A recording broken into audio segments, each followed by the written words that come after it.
welcome back to the channel. It is Friday after work and we finally have got the cab lifted off. As you can see, if you didn't watch the last video, the last couple videos, we actually pretty much prepared this thing to lift it off, and I just wanted to wait till today because I knew it was kind of going to be a slow process figuring out how and what attachments I wanted to use and everything to lift it off.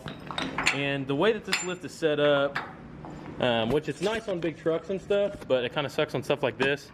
I really couldn't put the arms close enough together to get under this regular cab, so I actually just had to set it right, which it didn't hurt anything. It hasn't bented at all, but I had to set it right on the rockers. Yeah, I mean, it is what it is. I just like to be safe when I'm doing this, and I know that that thing's not going to come off. The only other option where I would have been able to use both pads was to put pressure on the floor, and I don't trust the floor because you can see on the front I'm under the cab mount, and the cab mounts are solid in this thing. We're like that. So we're rock solid on those cab mounts.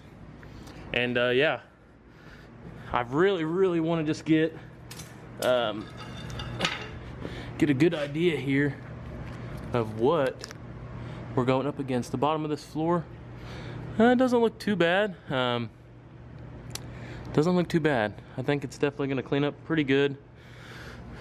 Firewall, it's not bad. Still trying to figure out if I want to get this thing sandblasted or not. So yeah, I'm gonna lower this thing all the way down, and then we'll need to start getting some type of something made to where we can move this cab around, because until I get something made, I'm stuck with it right here. So we have got us some wood here. Just got back from grabbing some dinner and getting some more supplies. Top of the wood, we got some other stuff here. Some screws, 3.5-inch screws. We got some casters. I bought this at like a kind of a local hardware store, so this stuff was pretty expensive. These were like $20 a piece, I think. If I would have went to the bigger store, they would have been probably $5. But I just didn't want to drive all the way anywhere. Got some lag bolts.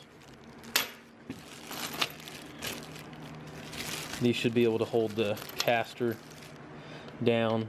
You can see there, these will hold the caster to the frame we build. Let's also make it very clear before we get into building this thing that I am not a carpenter at all. And I mean, I'm gonna be cutting this stuff with my chainsaw. I don't have a circular saw. So let's see what we can get put together for it. All right guys, I pretty much got it finished. This is what I came up with right here. These little pieces here on the back are just kind of screwed on there just to lift the cab up a little bit more. She's not very square, but she will be once there's weight on it. It'll kind of tweak down a little bit, but I'm thinking about putting a couple more braces on it. I don't know. I've already sat it down on it once, and it holds the weight fine, but I just want to make sure this thing never breaks and falls on somebody's foot or something stupid. So I still got those other 2x4s. I may cut one more up and maybe put some bracing in somewhere. I don't really know. I think it's going to be fine. Bottom line, guys, this cab's not that heavy. I mean, it probably weighs, I bet it's under 500 pounds. I don't know, maybe right at 500, but these casters and everything seems pretty solid. So all right guys, we added a little bit more bracing to it. I put 2 more boards along the bottom side, and then I just added these little cross braces here.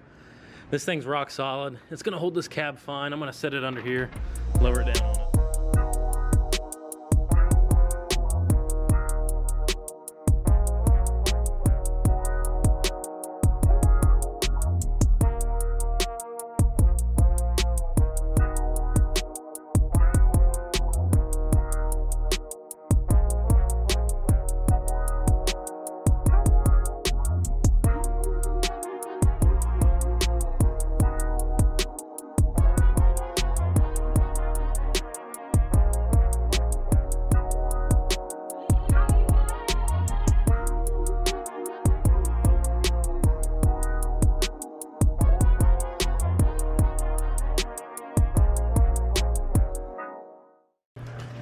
All right guys, it is now the next day. Corey and Mason are doing a job on an Impala, changing the fuel pump in it. Dousing it down with some brake cleaner, and Mason's gonna knock that lock ring loose. We have Connor's truck is back, unfortunately. Watch out, Sage. Watch out. Really unfortunate for him, but he was on the way home from ski resort, or whatever it's called, where you go ski in Indiana. Obviously there's not really a lot of places that make like fake snow. Anyways, beside the point. He's on the way back, thing starts pouring out oil and starts knocking and shuts off. Well, if you guys know anything about 7.3s, they run on oil pressure. So whenever there's no oil pressure, it's not gonna run. It just won't start. I could dump all the oil out of my car and it would start and run until it locked up. These things, they won't.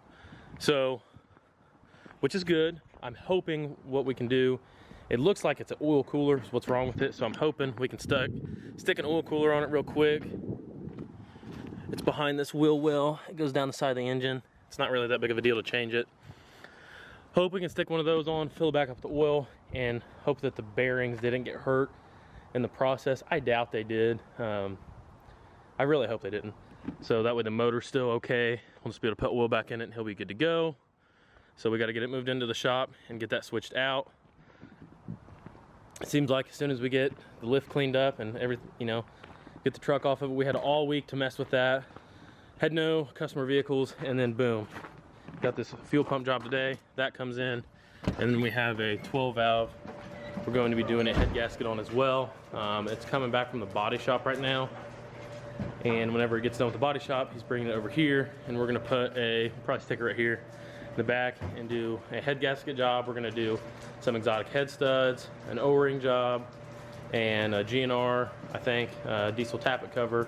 So it'll be a nice little video montage we can do of fixing that thing up, and we'll be able to make it a good running truck again. It's currently leaking coolant in between the cylinder head where it meets the block. Season mechanic. It's bone dry. Ain't got no gas in it. We drained it out before we did the job. Right? Is that true? Yes. We're changing the pump because the fuel gauge clearly does not work. Yeah, they thought that the fuel pump was bad, but really it probably would have still ran, but the gauge was messed up. It showed it had a quarter tank of fuel. So either way it needed a fuel pump, but it's just how it goes sometimes. Happy birthday to you.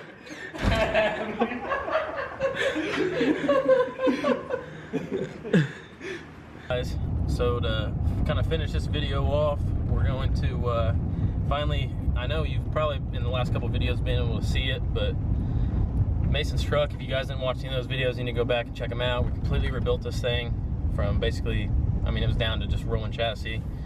Did a full, everything's been replaced on all the body panels. It was a rollover truck, and it's completely done now. So hope you guys enjoy this next little bit of video, and you guys can see what this thing finally looks like. And yeah, just enjoy.